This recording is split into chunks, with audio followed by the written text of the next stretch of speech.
Let's have a look at what's happening with international tourism now. You would have seen the president last night displaying his anger and frustration at decisions by several countries to impose restrictions on people who are travelling to those countries from here. In other words, essentially banning travel from South Africa to those countries. He said such a travel ban was unscientific just because the Omicron variant had first been discovered and identified by South African scientist David Frost, who's the CEO of the Southern African Tourism Services Association. David, good afternoon to you. What impact so far on the international tourism business industry? Have your phones been ringing off the hooks? Have people been cancelling their trips?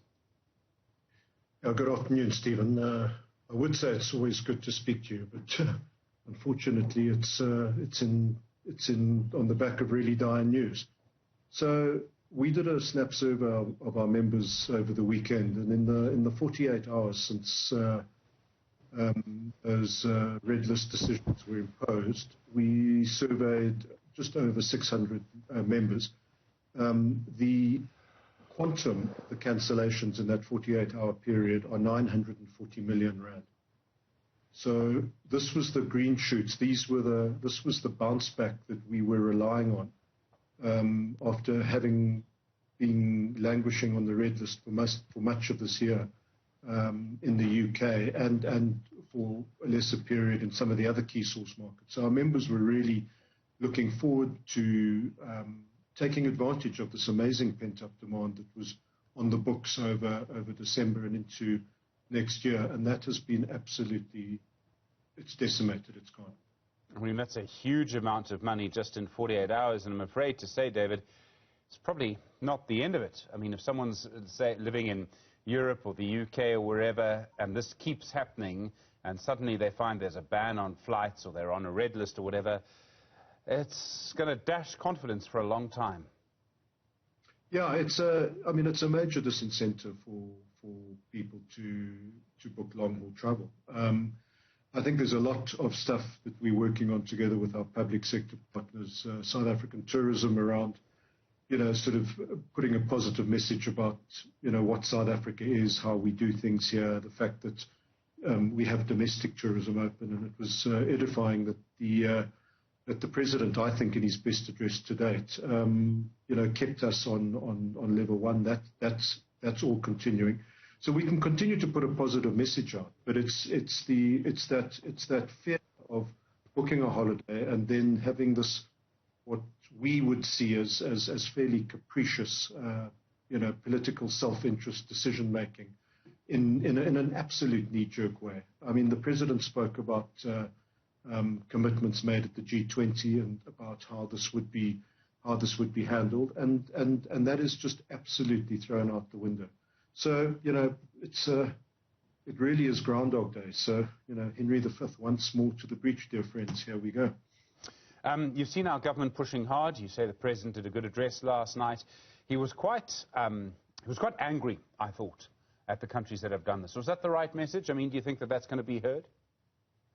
I think it is, but I mean, I think we've also got to be, look, I think it's right and proper, Stephen, that there is anger, there's incredulity, and that people here are just, to put it in the vernacular, people are gatful. But, we're dealing with UK politicians, and they have come together across party lines. I mean, the Labour politicians are saying the ban's not tight enough. I mean, what they're not, listening to is the advice of the World Health Organization, who really should be guiding us. They're the peak health body in the world. That's why they're there. And they're saying these travel bans are absolute. So what do we do next? I mean, we've had to lobby before to get off this red list. Do we just keep doing that? I mean, I imagine behind the scenes there are all kinds of conversations. I mean, Britain itself makes a lot of money out of tourism. It might need to be a little careful how it manages things. Indeed. I mean, I think it was today, or I think earlier today, that Switzerland put the UK on the red. So you're going to find this sort of tit-for-tat response going on. Japan sort of shut itself down. But this isn't the way forward. So, yes, we will get back into a very, very aggressive lobbying effort within the UK. But I think we also need to look at some of the other key markets that have sort of followed, sort of almost followed the UK, within a 24-hour period.